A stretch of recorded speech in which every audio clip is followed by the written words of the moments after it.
তবে কি এবার শুরু হতে চলেছে তৃতীয় বিশ্বযুদ্ধ? সম্প্রতি এমনই খবর কিন্তু উঠে আসছে বিভিন্ন গ্লোবাল মিডিয়ার মাধ্যমে।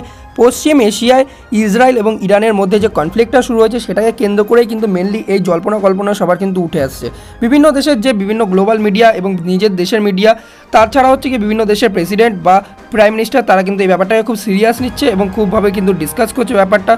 ইরান এবং ইসরায়েলের মধ্যে যে কনফ্লিক্ট শুরু হয়েছে সেটা কিন্তু খুবই চিন্তার বিষয় এবং এটা কিন্তু সূত্রপাত হতে পারে হচ্ছে গিয়ে ওয়ার্ল্ড ওয়ার 3-র। কারণটা যদি আমরা দেখতে যাই তাহলে দেখতে পাবো যে ইরান এবং ইসরায়েল দুটোই এমনই শক্তি, তারা কিন্তু খুব বড় বড় শক্তিতে, তাদের দুটোর পিছনে রয়েছে, ইরানের পিছনে রয়েছে রাশিয়া এবং ইসরায়েলের পিছনে রয়েছে ইউএসএ।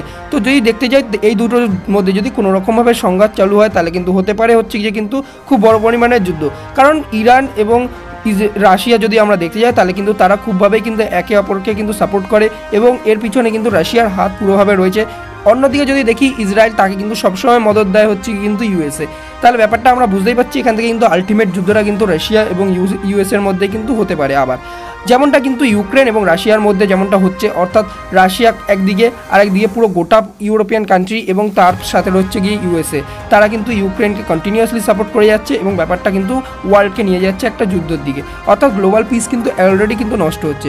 তারপর যদি আমরা কথা বলি যে পুরো ব্যাপারটা কোথা থেকে উঠে এসছে বা খবরটা কোথা থেকে আসছে, তার সন্দেহটা কি, তার পরিপ্রেক্ষিতে আমরা বলতে পারবো যে প্রথম যে ঝামেলাটা শুরু হয় সেটা যদি আমরা দেখতে যাই তাহলে দেখতে পাবো যে ইরানের যে এমবেসি ছিল, অর্থাৎ কনসুলেট ছিল, যেটা সিরিয়ায় অবস্থিত ছিল, সেখানে কিন্তু বম্বিং করে দেওয়া হয়েছিল ইসরায়েলের তরফ থেকে। অর্থাৎ প্যালেস্তাইন এর গাজা এবং ইসরায়েলের যে যুদ্ধটা চলছিল তার মধ্যে থেকেই কিন্তু কনফ্লিক্টের যে অস্ত্রশস্ত্র বিভিন্ন সিরিয়া দেশ বা বিভিন্ন দেশ থেকে কিন্তু পাঠানো হচ্ছিল, এমনটাই ব্লেম করে সবসময় ইসরায়েল তাদের তরফ থেকে, এবং তারা গাজায় মিসাইল পাঠায় বা এরকম বলে। তো বিভিন্ন তার পার্শ্ববর্তী দেশেও কিন্তু বম্বিং হচ্ছিল ইসরায়েল। তো এমন অবস্থাতেই কিন্তু ইরানের উপরে, অর্থাৎ ইরানের যে এমবেসি রয়েছে যেটা সিরিয়ায় অবস্থিত, সেখানেও কিন্তু বম্বিং করে দেওয়া হয় ইসরায়েলের তরফ থেকে। এবং তার পরিপ্রেক্ষিতে পাল্টা জবাব দিতেই কিন্তু ইরানের তরফ থেকে প্রায় 350 খানা কিন্তু মিসাইল অ্যাটাক করা হয় ইসরায়েলের উপর। এবং এখানে প্রায় বলা হচ্ছে যে তাদের তরফ থেকে, অর্থাৎ ইসরায়েলি যে মিলিটারি ফোর্স রয়েছে তাদের একটা স্টেটমেন্টে বলা হয়েছে গিয়ে যে প্রায় 300 খানার মতো প্রজেক্টাইল কিন্তু তাদের উপর এসছে এবং যার মধ্যে কিন্তু 170 খানা ড্রোন এবং 120 খানা ব্যালিস্টিক মিসাইল ছিল। এবং এগুলো কিন্তু ছোড়া হয়েছিল হচ্ছে গিয়ে কিন্তু ইরাক, ইয়েমেন এবং লেবাননের যে হিজবুল্লাহ রয়েছে তাদের তরফ থেকে কিন্তু এসেছিল। এবং এরপর যেটা আরেকটা কথা বলা হচ্ছে গিয়ে কিন্তু ইরানের যে এই অ্যাটাকটা করার পর থেকে কিন্তু যে ইসরায়েলের কিন্তু আরও বেশি যে একটা ব্যাপার হয়ে গেছে যে ইসরায়েল এরপর অ্যাটাক করবে আরেকটা, তো এরকম কিন্তু ব্যাপার কিন্তু লেগেই রয়েছে। এবং এখানে কিন্তু পুরো ডাইরেক্টলিভাবে কিন্তু ইরান পুরো ডাইরেক্টভাবে ধমকি দিয়ে দিচ্ছে তার পার্শ্ববর্তী যে দেশগুলো রয়েছে সেখানে। এবং ইরান এখানে স্পষ্টতই জানিয়ে দিয়েছে যে ইসরায়েলকে সাহায্য করবে, অর্থাৎ ইসরায়েলের সাহায্য করে যে মিসাইলটা যাদের এয়ার স্পেস নিয়ে ইরানের উপর আসবে তাদের উপর কিন্তু ডাইরেক্ট অ্যাটাক করবে ইরান। তো এখানে কিন্তু একটা আর্টিকেল তোমরা সেমনটাই দেখতে পাচ্ছ যে এখানে কিন্তু রয়েছে, দেখো যে এখানে বলা হয়েছে কি Iran threatened any country which operate it's air space two Israel attack on Iran. তো এখানে দেখতে পাচ্ছ সেমনটাই কিন্তু বলা হচ্ছে। এরপর যদি আমরা দেখতে চাই যে বিভিন্ন গ্লোবাল মিডিয়ার স্টান্সগুলো কী রয়েছে বা ইউএস কী বলছি এই ইরান এবং ইসরায়েলের আরেকটার উপরে, তো তারা কিন্তু এখানে বলছে যে অ্যান্টনি ব্লিংকেন, এটা তোমরা দেখতে হবে যে ইউএসের ডিফেন্স ফোর্সের আমি একদম তাদের তরফ থেকে কিন্তু নিয়েছি এই আর্টিকেলটা। তো সেখানে বলা হচ্ছে যে তারা কিন্তু কোনো রকমভাবেই চায় না এই যুদ্ধটা এবং তারা কিন্তু এই ব্যাপারটাকে আটকাতে চায়। এবং ইসরায়েলের আমরা যদি দেখতে চাই যে ইসরায়েলের বিরুদ্ধে যে প্রেসিডেন্ট ছিল ইউএসএ, তো জো বাইডেন, তার যে একটা স্টেটমেন্ট যে সে স্পষ্টতই ডোন্ট বলে কিন্তু একটা রিপ্লাই করছে যে তারা চায় না কোনো রকমভাবে কিন্তু যে অ্যাটাকটা দ্বিতীয়বার হোক। অলরেডি কিন্তু ইরান কিন্তু তারপরও কিন্তু অ্যাটাক করে দিয়েছে। এরপর যদি আমি কথা বলি যে জো বাইডেনের যে একটা ভয় কিন্তু কাজ করছে যে এই ব্যাপারটা নিয়ে ইরান এবং ইসরায়েলের উপর যে অ্যাটাকটা চলছে সেটার উপর যে আমেরিকাকে না ডাইরেক্টভাবে কিন্তু ইনভলভ করে দেয় এই যুদ্ধর মাধ্যমে। কারণ ইউএসএ এমন একটা ফোর্স যেটা একটা ওয়ার্ল্ডের একটা বড় পাওয়ার, যার পক্ষে কিন্তু খুবই একটা কঠিন কাজ হচ্ছে যে পুরো ইউক্রেনকে সাপোর্ট করা। এবং তারপর হচ্ছে কি ওয়েস্ট এশিয়া যদি এই অলরেডি কিন্তু একটা প্যালেস্তাইনের ইস্যু, প্যালেস্তাইন এবং গাজাদের সাথে যে যুদ্ধটা চলছিল ইরানের এই ইসরায়েলের, এবং তারপর যদি আমরা দেখি যে এরপর যদি শুরু হয় হচ্ছে গিয়ে কিন্তু যে ইসরায়েলের সাথে হচ্ছে গিয়ে যদি ইরানের, তাহলে কিন্তু ইউএসের পক্ষে খুব ডিফিকাল্ট হবে হচ্ছে গিয়ে সিকিউরিটি দেওয়া সবাইকে। কারণ তাদের এত পরিমাণে ডিপ্লয়মেন্টের পরেও কিন্তু আরও কিন্তু সেনার কিন্তু দরকার পড়বে এবং সাপোর্ট সাপোর্টের কিন্তু দরকার পড়বে হচ্ছে কি ইসরায়েলের। এবং তারপর যদি এরপর কথা বলি যে ইউএসএকে কিন্তু সাপোর্ট করতে হচ্ছে কিন্তু প্যাসিফিক রিজিয়নে, এবং যেটা ইন্ডো প্যাসিফিক রিজিয়ন রয়েছে সেখানেও কিন্তু সাপোর্ট করতে হবে, কারণ তাইওয়ান ইস্যুকে নিয়ে যদি এখানে কিন্তু যে যুদ্ধটা লেগে যায়, তারপর কিন্তু যদি চায়না ডাইরেক্ট অ্যাটাক করে দেয় তাইওয়ানের উপর, তারপর সেখানেও কিন্তু সাপোর্ট করতে হচ্ছে কিন্তু ইউএসএকে। তো এখানে কিন্তু ডাইরেক্টলি কিন্তু একটা ভয় কাজ করছে প্রেসিডেন্টের উপর, যেটা হচ্ছে কিন্তু আমেরিকান প্রেসিডেন্ট জো বাইডেনের উপর। এবং এখানে তোমরা দেখতে পাবে যে আর্টিকেলও রয়েছে, এখানে হচ্ছে Biden officials worry the Israel response to Iran attack. তো এখানে কিন্তু ডাইরেক্টলি বারণও করেছে হচ্ছে কি কিন্তু ইসরায়েলের যে নেতানিয়াহু ছিলেন তাকে কিন্তু বারণও করা হয়েছে যে এরপরে যাতে অ্যাটাক না করে তার উপর। কিন্তু ব্যাপার হচ্ছে কি কিন্তু একটা যে নেতানিয়াহু তিনি কথা শুনবে সেটা হচ্ছে একটা বড় ব্যাপার, কারণ বাইডেন কিন্তু কন্টিনিউয়াসলি কিন্তু অনেকবার বারণ করেছে এই বিভিন্ন রকম রিপ্লাই দিতে, বা বিভিন্ন রকম যে প্যালেস্তাইনের ইস্যু বা গাজাদের যে বম্বিং হয়েছিল সেখানে কিন্তু বারণ করা হয়েছিল, যেটা যে এখানে তোমরা একটা আর্টিকেল দেখতে হবে, দ্য গার্ডিয়ানের একটা আর্টিকেল রয়েছে, সেখানে দেখতে হবে যে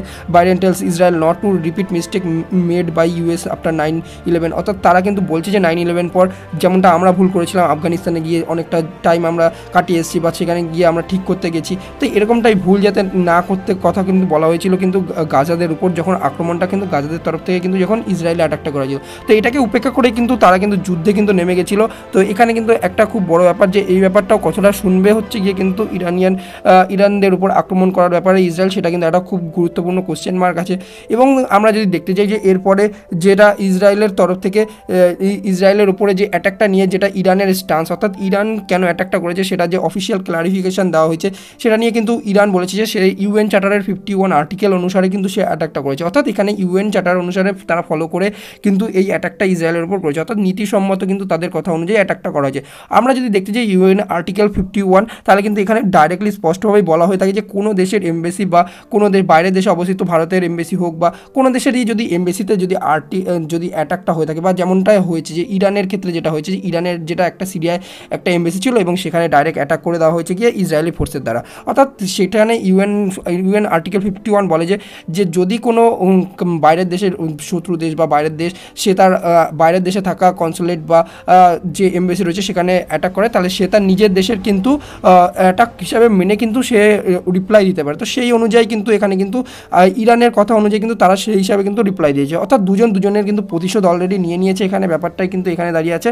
এরপর যদি আমরা দেখতে যাই যে গ্লোবাল পাওয়ারের সাপোর্ট যদি দেখতে চাই আমরা, তো এখানে কিন্তু একদিকে একটা খুব বড় ব্যাপার হয়ে রয়েছে যে এখানে কিন্তু যে গ্লোবাল কিন্তু পাওয়ার রয়েছে সেটা কিন্তু একটা দুদিকে কিন্তু ভাগ হচ্ছে। আবার যদি যেমনটা কিন্তু সেকেন্ড ওয়ার্ল্ড ওয়ারের টাইমে ভাগ হয়েছিল যে দুটো শত্রুপক্ষ কিন্তু দুটো বড় শক্তি আলাদা হচ্ছে এবং মাঝখানে আরেকটা থার্ড ওয়ার্ল্ড কিন্তু জুড়ে আলাদা আরেক দিকে রয়ে যাচ্ছে। এবং পৃথিবী যদি আমরা দেখি যে আবার কিন্তু একটা কিন্তু যুদ্ধের দিকে এগোচ্ছে, যেখানে কিন্তু ডিপ্লোম্যাটিক একটা মুভ কিন্তু কমে যাচ্ছে এবং ডিপ্লোম্যাটিক্যালি ব্যাপারটাগুলোকে কথা বলে কিন্তু সল্ট আউট করা সেই ব্যাপারটা কিন্তু কমে যাচ্ছে।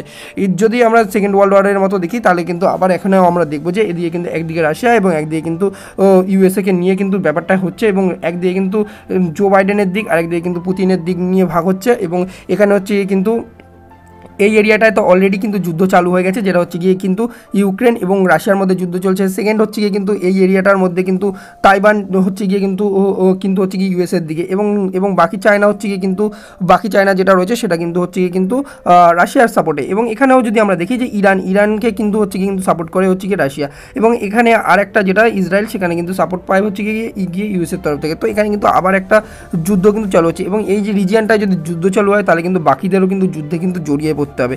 এবং এই পরিপ্রেক্ষিতে যদি আমরা ভারতের স্ট্যান্স দেখি তাহলে কিন্তু ভারত কিন্তু চাইছে ব্যাপারটাকে পুরোপুরিভাবে ডিপ্লোম্যাটিক্যালি হ্যান্ডেল করার জন্য, এবং ভারতের তরফ থেকে কিন্তু এখানে কিন্তু ডিক্লেয়ার এসেছিল যে ব্যাপারটাকে কিন্তু কথা বলে কিন্তু মেটানোর জন্য। এছাড়া যদি আমরা দেখি যে ইরানের উপর অ্যাটাক করার জন্য কিন্তু ইসরায়েল একটা ইএমপি অ্যাটাকও কিন্তু করতে পারে, অর্থাৎ ইলেকট্রনিক পালসেরও কিন্তু অ্যাটাক করতে পারে, যেটার ফলে কিন্তু ইরানের একটা ইলেকট্রিক পালস দিয়ে কিন্তু অ্যাটাক করা হবে। এখানে ক্ষতি বলতে কিন্তু যদি ক্ষতির কথা বলি তাহলে কিন্তু এখানে মানুষের কতটা ক্ষতি হবে তাহলে কিন্তু পাওয়ার গ্রিডে কিন্তু মেনলি ক্ষতিটা করবে, অর্থাৎ পুরো এরিয়াটা কিন্তু যে এরিয়াটা বম্বিংটা করা হবে সেখানে কিন্তু পাওয়ার গ্রিডে কিন্তু অ্যাটাকটা করা হবে ইএমপি বোম দিয়ে। তো সেখানে কিন্তু লাইট বা কারেন্ট সেগুলো কিন্তু থাকবে না, এক্সট্রিম পরিমাণে কিন্তু কারেন্ট কিন্তু চলে যাবে সেই জায়গা থেকে, এবং খুবই কিন্তু এক ধরনের কিন্তু কারেন্ট যদি না থাকে কিন্তু দেশ কিন্তু এগোতে পারবে না। তো সেরকম টাইপেরই কিন্তু অ্যাটাকের প্ল্যান কিন্তু ইসরায়েল করতে পারে। এরপর আরেকটা যেটা কথা হচ্ছে কিন্তু ইসরায়েল কিন্তু বলছে যে সবাইকে যে স্যাংশন লাগাতে, যে ইরানের উপর স্যাংশন লাগাতে। তো এই পরিপ্রেক্ষিতে কিন্তু 32টা দেশেরকে কিন্তু জানানো হয়েছে যে তারা যেন স্যাংশন লাগায় ইরানের উপরে। এবং এক্ষেত্রে যদি ভারতের স্ট্যান্স দেখি তো ইরানের উপর ভারতের স্যাংশন লাগানোটা খুব ডিফিকাল্ট ব্যাপার হয়ে দাঁড়ায়, কারণ ভারত এমন একটা দেশ যার কিন্তু ইরানও দরকার এবং ইসরায়েলও দরকার।